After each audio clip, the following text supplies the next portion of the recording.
ओम नमः शिवाय। मेरे शिव चैनल पर आप सबका स्वागत है। सबसे पहले तो आप सभी शिव भक्तों के चरणों में मेरा प्रणाम। बात करते हैं पौष मास में शिव पूजा के बारे में। पौष मास में किस प्रकार से, किस विशेष द्रव्य से हमें शिव पूजन करना चाहिए। हर महीने हम ये एक विशेष वीडियो कवर करते हैं जिसमें हर महीने के अकॉर्डिंग अलग अलग द्रव्य से शिव पूजा का जो विधान है उसे हम फॉलो करते हैं। आवाज़ थोड़ी बैठी हुई है, बहुत स्वास्थ्य संबंधी इशू चल रहा था, इसलिए आद्रा नक्षत्र के विषय में भी वीडियो नहीं डाल पाया, किंतु कम्युनिटी पोस्ट और इंस्टाग्राम पर पोस्ट डाल करके मैंने आप सभी शिव भक्तों को सूचित करने का प्रयास किया था। आशा है उस विशेष समय में आप सभी शिव भक्तों ने शिव पूजन अवश्य ही किया होगा।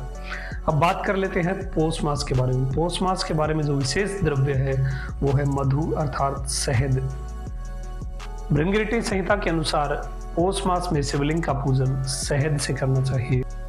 उत्तर भारत के बहुत सारे राज्यों में अभी पौष मास चल रहा है। कुछ विशेष राज्य जैसे गुजरात, महाराष्ट्र और जो साउथ के जितने भी राज्य हैं वहाँ पर, जो नर्मदा से दक्षिण में स्थित जो राज्य हैं उन सब में अभी मार्गशीर्ष फॉलो हो रहा है, जबकि नर्मदा से उत्तर तट पर जितने भी राज्य हैं वहाँ पर पौष मास प्रारंभ हो चुका है। ये एक विधि है जो देश काल के अनुसार फॉलो की जाती है। अब पौष मास में शिव पूजन के लिए जो विशेष द्रव्य वो शहद है। बृहन्नारदीय जो ग्रंथ है उसके अकॉर्डिंग यदि कोई शिव भक्त शिवलिंग को पंचामृत से अभिषेक करता है, पंचामृत का अभिषेक करता है, तो एक एक बूंद जो उस पंचामृत की होती है उससे 100 अश्वमेघ यज्ञ का फल प्राप्त होता है। साथ ही यहाँ वर्णित है जो शिव भक्त मधु अर्थात शहद से शिवलिंग का अभिषेक करता है, शिवलिंग के शीर्ष भाग पर मधु से अभिषेक करता है या शहद से अभिषेक करता है, वो राज्यों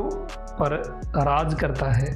साथ ही उसे वाहनों का भी भरपूर लाभ प्राप्त होता है, यानी जिसके जीवन में वाहन योग भी बन जाते हैं। ऐसे बहुत सारे जो पंचामृत का हर एक द्रव्य है उस एक एक द्रव्य के लिए एक एक लाभ या एक एक उसका जो महत्व है जो आप प्राप्त करते हैं वो वर्णित है।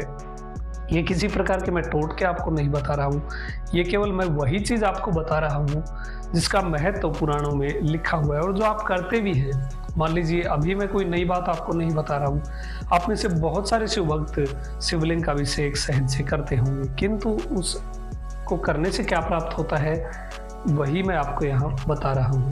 हालांकि इस बात से बहुत सारे शिव भक्तों को कोई फर्क भी नहीं पड़ता है कि उन्हें क्या प्राप्त होने वाला है। वो इतने महादेव के प्रेम में इतने डूबे हुए हैं कि क्या प्राप्त होता है क्या नहीं होता उन्हें इससे कोई भी मतलब नहीं होता है। किंतु जो एक शास्त्रीय विधान है कि एक हर मास में इस द्रव्य पर ज़्यादा जोर देना चाहिए वो मैं आपको बता रहा हूँ। तो पौष मास में आपको ज़्यादा ध्यान देना है वो है शहद पर। साथ ही पौष मास में जो पूर्णिमा है उस पर आपको शिवलिंग का घी से अभिषेक करना है। इससे आपको अनंत कोटि पुण्य प्राप्त होने वाला है और इसका बहुत ज़्यादा महत्व है। वायु पुराण में ऐसा वर्णित है कि यही एक परम धर्म है, यही एक परम ज्ञान है, यही एक परम लक्ष्य है कि शिवलिंग का पूजन किया जाए। इतनी ज़्यादा इम्पोर्टेंस शिवलिंग के पूजन की होती है। भगवान शिव की जो प्रतिमा है उससे अधिक महत्व है पूजन का शिवलिंग का, इसलिए हर एक शिव भक्त को यत्न करके शिवलिंग का पूजन अवश्य ही करना चाहिए। लिंग महापुराण में भी इन द्रव्यों के बारे में विशेष बात लिखी हुई है। लिंग महापुराण के अनुसार दूध से जो लिंगम का स्नान होता है उससे ज़्यादा अधिक पुण्य दही के स्नान से होता है, और दही से भी ज़्यादा जो पुण्य होता है वो मधु के द्वारा स्नान कराने से मिलता है, और उससे भी ज़्यादा पुण्य होता है घी से स्नान कराने पर। किंतु मार्गशीर्ष में घी से अभिषेक का महत्व था, तो पौष मास में शहद से, इसलिए शहद से आप अभिषेक शिवलिंग का अवश्य करें। साथ ही जो आप नॉर्मल पूजन जितना करते हैं, धूप दीप गंध नैवेद्य या आप गूगल अर्पित करते हैं या जो कुछ भी आप करते हैं शिवालय में, वो सब आप अपना करिए। जो एक द्रव्य आपको फोकस रखना है वो इस पौष मास में शहद है।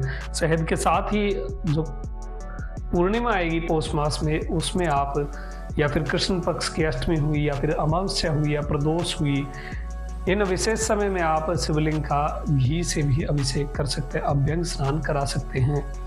साथ ही ऐसा एक अष्टांग जल के बारे में पहले मैंने आप सभी शिव भक्तों को बताया था, उससे भी आप शिवलिंग का अभिषेक कर सकते हैं। ऐसा वर्णित है कि जो कोई भी शिवलिंगम को अष्टांग जल से स्नान कराते हैं, जो शिव भक्त शिवलिंग का अभिषेक अष्टांग जल से करते हैं, उन्हें सीधा रुद्रलोक में निवास प्राप्त होता है। इसलिए अष्टांग जल तो ये जो विशेष तिथियां होती है, विशेष समय होते हैं, नक्षत्र होते हैं, इनमें आप प्रयत्न करके अष्टांग जल से शिव का पूजन अवश्य ही करें। अष्टांग जल के बारे में मैंने विस्तृत वीडियो बनाई थी, यदि किसी शिव भक्त ने अभी नहीं देखी है तो यहाँ आई बटन पर लिंक होगा, वहां जाकर के आप देख सकते हैं। यहाँ संक्षिप्त में बता दूं तो जल, दूध, दही, घी और चावल, तिल, सरसों और कुसा अग्र यानी कुसा या जो डाब होती है, या बहुत सारे स्थान में उसे डाब भी कहा जाता है, कुसा भी कहा जाता है, उसका जो अग्रभाग होता है, वो सब ये 8 के 8 द्रव्य आप एक मिट्टी के कलश में रख लीजिए, उसे भर लीजिए। जल की मात्रा आप ज़्यादा रख सकते हैं।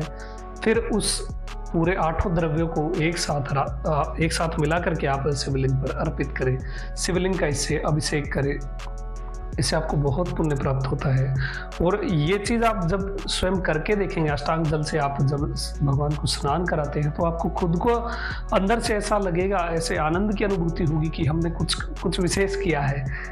ऐसे तृप्ति अनुभव होती है जब भगवान को हम मिट्टी के कलश में अष्टांग द्रव्यों से स्नान कराते हैं। तो अष्टांग का बहुत ज़्यादा महत्व लिखा हुआ है, इसलिए अष्टांग जल से आप प्रयास करें। वापस बता दूं, जल, दूध, दही, घी, चावल, तिल, सरसों और कुसा का अग्रभाग, ये सब आप थोड़े थोड़े एक मिट्टी के कलश में रख लीजिए। जल आप ज़्यादा रख सकते हैं, जल से पूरा कलश आप भर लीजिए, फिर उससे आप भगवान का अभिषेक करिए।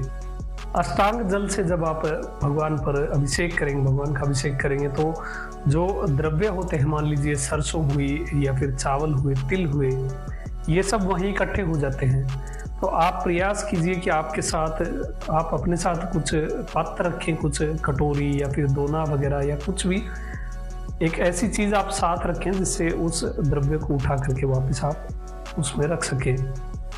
उसमें जितना भी जो अन्न है, मान लीजिए तिल है, चावल है, सरसों है, उन सबको आप निकाल लीजिए, एक कटोरी में या फिर एक दोने में रख लीजिए और फिर उसे ले जा करके आप पक्षियों को भी डाल सकते हैं। इससे एक जीव के पेट में भी भोजन जाएगा और साथ ही आपको पुण्य भी प्राप्त होगा, क्योंकि वहाँ वो सीधा निर्माल्य के द्वार से निकल जाएगा। इसलिए इससे अच्छा है वहाँ छोड़ने के बजाय आप उसे ले जा करके पक्षियों को भी डाल सकते हैं।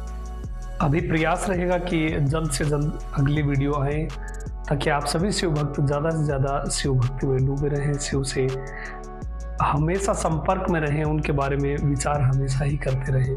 आपकी शिव भक्ति हमेशा बढ़ती रही है, महादेव से प्रार्थना है। अभी तक के लिए इतना ही। आपका दिन शुभ हो, महादेव कृपा करे। ओम नमः शिवाय।